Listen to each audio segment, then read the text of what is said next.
Alright, if the last video was a piece of cake for you, this one will probably be a piece of cake for you too. So you can kind of, just jump ahead and make sure everything looks like you think it should look, and move on. But if you're still struggling, you want to pay attention here. So these are our cost and benefit curves before we consider any outside cost or benefits. So these are both going to be our marginal private cost.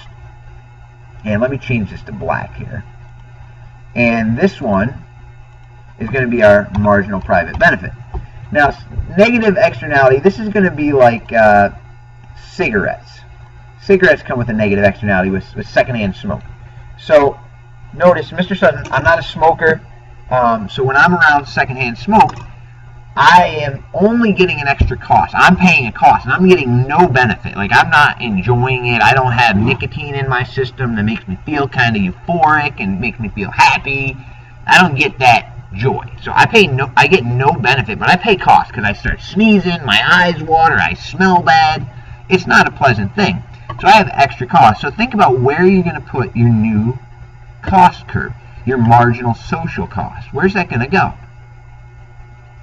If you said it's going to go up here, you're right. Okay?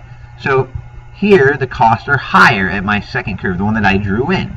So we're going to label that marginal social cost. Now down here we can add another one here. We can say instead of just marginal private benefit, it's also the marginal social benefit, because again, Mr. Sutton's getting no extra benefit. He doesn't enjoy the smoke. Just like the stereo, when you were a nerd, you got no extra benefit.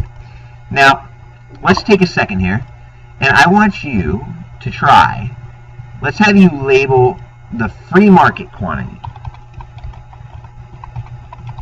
Quantity and price.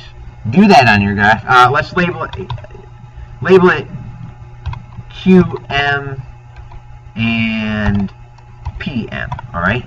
See if you can do that. And then I'm going to give you another one too.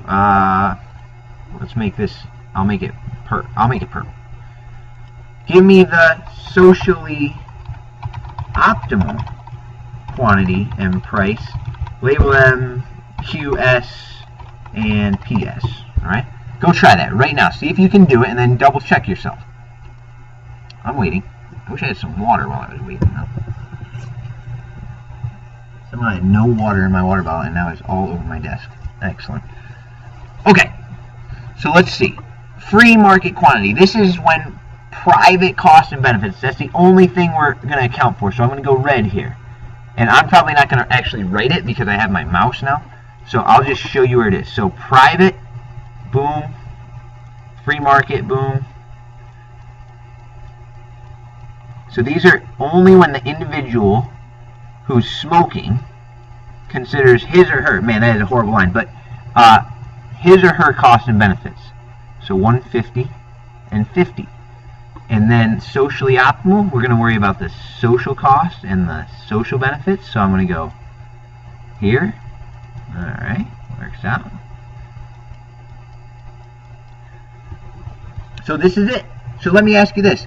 When we allow the free market to govern in a place where we have a negative externality, do we overproduce or underproduce? Well, this is what we should produce down here. So yeah, we overproduce when we allow the free market to govern us. So the question becomes, how do we fix this? What's the fix to a negative externality?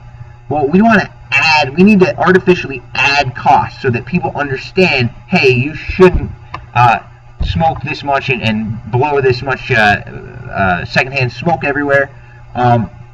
You shouldn't run your chainsaw at 8 o'clock in the morning on a Saturday, yada, yada, yada, or 6 o'clock in the morning.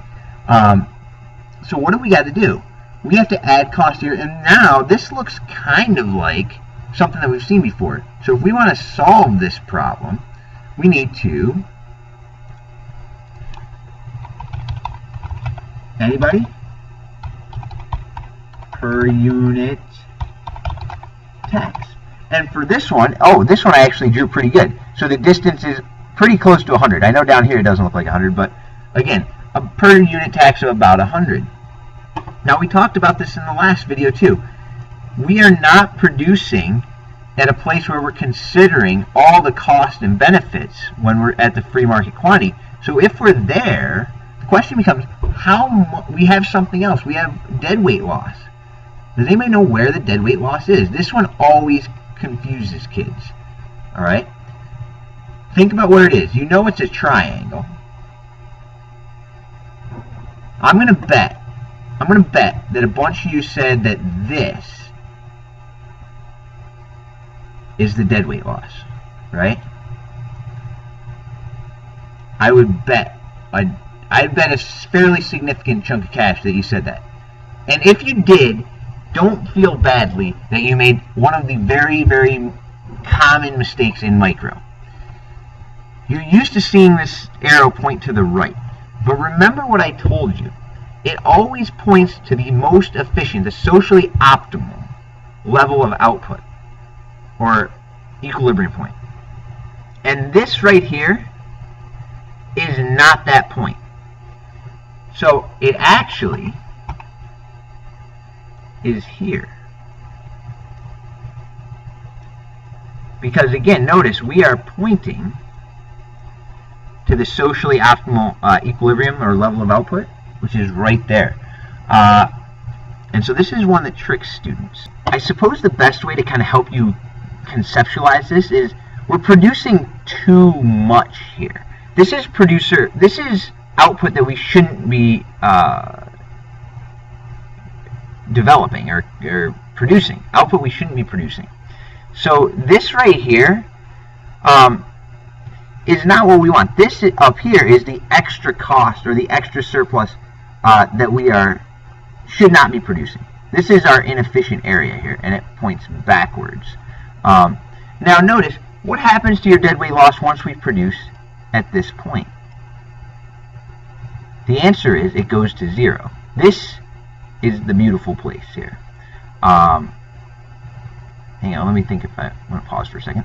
I just want to take a second because I'm not sure I explain well enough why it's this triangle up here and not the one on the bottom. If you think about this triangle on the bottom, when you're producing here, it is technically it is including consumer and producer surplus here, because this is the consumer surplus triangle if you were here.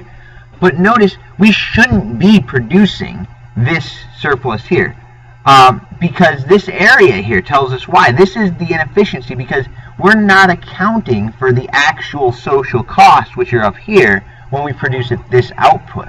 So yes, at this price and quantity down here, the private market price and quantity, sorry, lost my mojo there. Somebody burst in my office. But as I was saying, the costs are above here. The social costs are above your social benefits here. So when your social costs are above your social benefit, you shouldn't be doing this. So this area is where you want to look for your deadweight loss. So hopefully that helped a little bit. In the next video, I'm going to put your positive externality graph and your negative externality graph side by side here so we can kind of compare them a little bit. All right.